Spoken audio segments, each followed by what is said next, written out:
What's up, YouTube? Capital G here. More craziness that happened on the live stream. This time playing ourselves some 7-minute Time Lords. You can go ahead and pause if you want to see the full deck of what we came together with. The reason I call it that is because it took 7 minutes for us to make this deck. So that's why I call it 7-minute Time Lords. Now, I had a viewer who was watching and he was like, hey, Cap, just getting back into the game after taking a little bit of a break. And, you know, what advice can you give me on building Time Lords? You know, how do I go about building Time Lords? And I was like, oh my God, I am not the person to ask as far as making Time Lords. You see my opponent, Inoculation, he opens up with a pot of duality, takes Max C. Strong turn one play when you don't know what the heck you're playing against. How did he get, what's it called? Okay, I'm like, how did he get 6 cards? He shouldn't have 6 cards. But anyways, so I looked up Time Lords on Dueling Network, and I was like, there's only 3 cards in this archetype, so I don't really know if we can build a competitive deck, but I was like, you know what, screw it. I'll give it a shot, man. I'm up for the challenge. So we decided, this was the main card. This is the most powerful monster. I forget what it's called. It's the big white Time Lord. When you summon it, you can summon a fairy from your hand or the graveyard, and that fairy gets 4,000 attacks. I'm like, that's pretty damn powerful. And you know what? That can be really useful for something like Archlord Christia or maybe Dark Lord Zerato. I just stuck with Christia in this situation because I was like, Christia is kind of like a game-winning card, and a 4,000 attack Christia, plus this Time Lord, which is 4,000 also. It can pretty much be GG. Now, since we need 10 cards in our graveyard to drop it, 10 monsters, excuse me, I was like, we need a way of getting monsters in the graveyard really, really quickly. So we went with the Lightsworn engine, and we went with Kari Bandit. Since we went with Kari Bandits, we decided to throw a Skarm in there. As a way of, you know, searching. We went Tour Guide because there's natural synergy with those other 2 cards, and we went with the whole Lightsworn engine. Now, sometimes when you run the Lightsworn engine, you will draw wolves, which is terrible because it's kind of just stuck in my hand. Now, since Inoculation flipped over Anti-Spell Fragrance, I also can't play Regeki or any of my spells immediately. You see he maxes the Max C duality. He maxed my Trick Clown, but I'm fine with that because it was a +1. When I played Macquarie Bandit, I was trying to decide if I wanted to keep my Breakthrough skill in the graveyard or just take it. Because Breakthrough could be used from the graveyard. I decided to just go ahead and take it. I think I read it to make sure that it was optional. Now, I drew the Solar Recharge. I'm like, oh, thank God. I can get this crappy wolf out of my hand. But the problem is, again, the Anti-Spell Fragrance. So I decided to try and set up for next turn.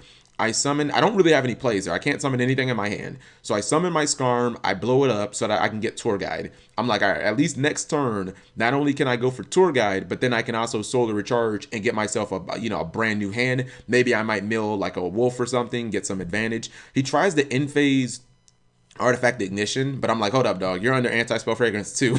You can't do that until you actually draw, and until your draw phase or whatever. Until you start your turn. So he starts his turn and he does the Artifact Ignition. He hits the Breakthrough skill, which I'm like, okay, that's whatever. Not only is it going to be good against you because you're playing artifacts, but it was going to be in the graveyard anyway, so I'm like, that really wasn't that big of a deal. So I think he's going to set up a Galtech, right? Yeah, I think he sets like a Galtech. And I'm just looking over my hand. I'm like, damn, dude, I've got to get my deck rolling. I've got to get more monsters in my graveyard. Otherwise, I can never play this big-ass Time Lord. And my hand is just, other than Tour Guide, it's completely dead. I can't drop Christia. Now, the Trick Clown's just sitting there doing nothing. It has 0 attack, 0 defense. He has so many cards face down. We knew that one was a Bagaltech. By the way, I top decked Wolf like a boss. What's more useful than 1 wolf in your hand? 2 wolves, guys. 2 wolves. So I'm looking.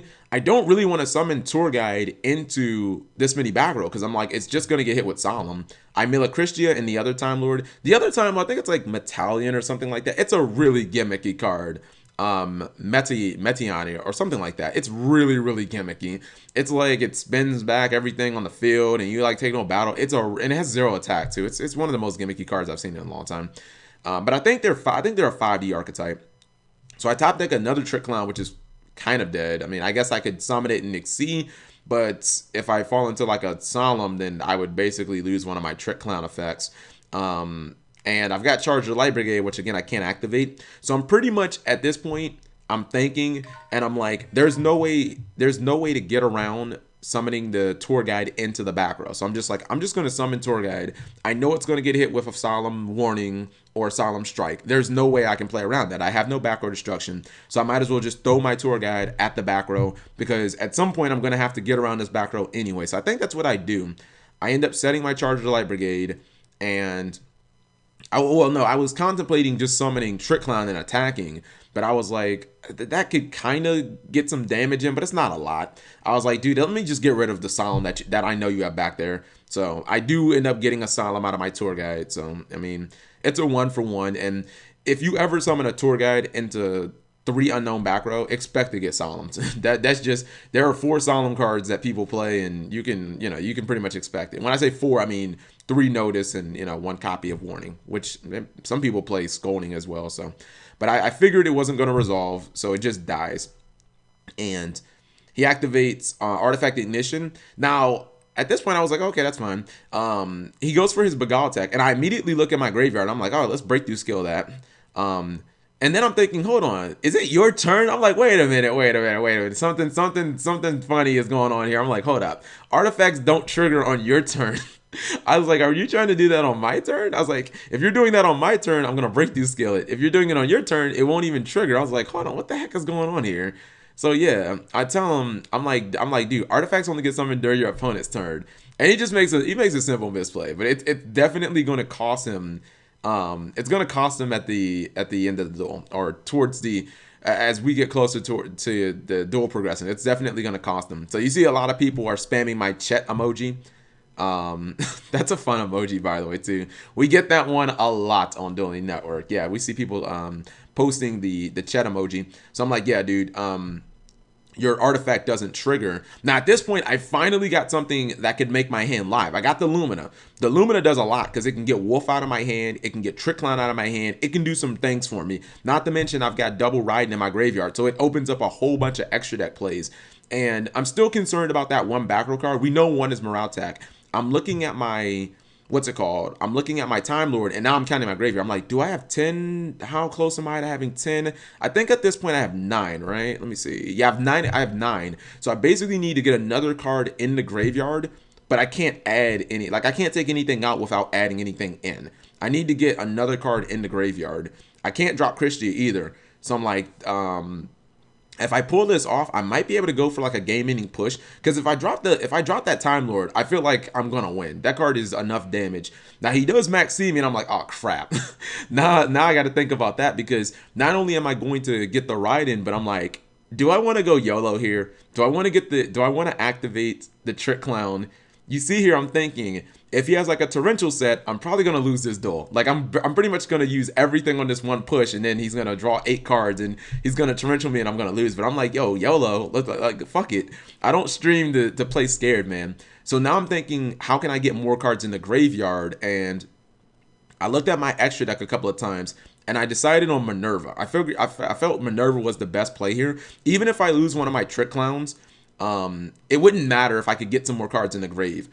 So I'm praying that I get another monster, because if I get another monster, I can drop the Time Lord, then I can get Christian, and I'll have more than enough damage to win. I get one monster, and that gives me the 10th card in my graveyard. You see me counting again. I'm like, did I get 10? I think I got freaking 10 cards, and I'm like, holy shit, this is hype. I read the card effect again, and it says you can have, by having 10 or more monsters in your graveyard, it says once per turn, you can special summon a level, it has to be a level 8 fairy too, by the way. I forgot to mention that. So that's why you only play it with like Christia, or like Superbia, or Dark Lord Zerato, something like that. It has to be really big fairies. So when you know it, not only am I under max C, this bastard has Effect Veiler. I'm like, are you kidding me, dude? Just let me kill you. So he drops the Effect Veiler. And at this point, my chat is actually telling me, yo, use Raiden's effect. And I'm like, oh yeah, I forgot about that. And the crazy thing off the Raiden effect, I actually milled a fairy, which gives us 4 fairies, so I can drop the Christia in my hand anyways. I count the fairies, I'm like 1, 2, 3. Where's the 4th one? Oh, there's the 4th one. So I can drop my Christia anyways. So you see, I end up dropping the Christia. I'm like, dude, this is why I love Lightsworn. Even when you're not supposed to win, you still win just because Lightsworn. And the crazy thing is, yo, he ends up having another Effect Veiler. So not only am I under max C, the dude has just Effect Veilers for days, because I guess it's just like Artifact Effect Veiler. Look at that. He has multiple Effect Veilers. I'm like, okay, you just don't want me to win, do you? So now I'm going into battle phase where I'm like, all right, you still have an open board at the end of the day. And I have like over, I don't know, probably somewhere close to like 9,000 damage on board. You know, you're only at 5,500. So I'm attacking with Christia.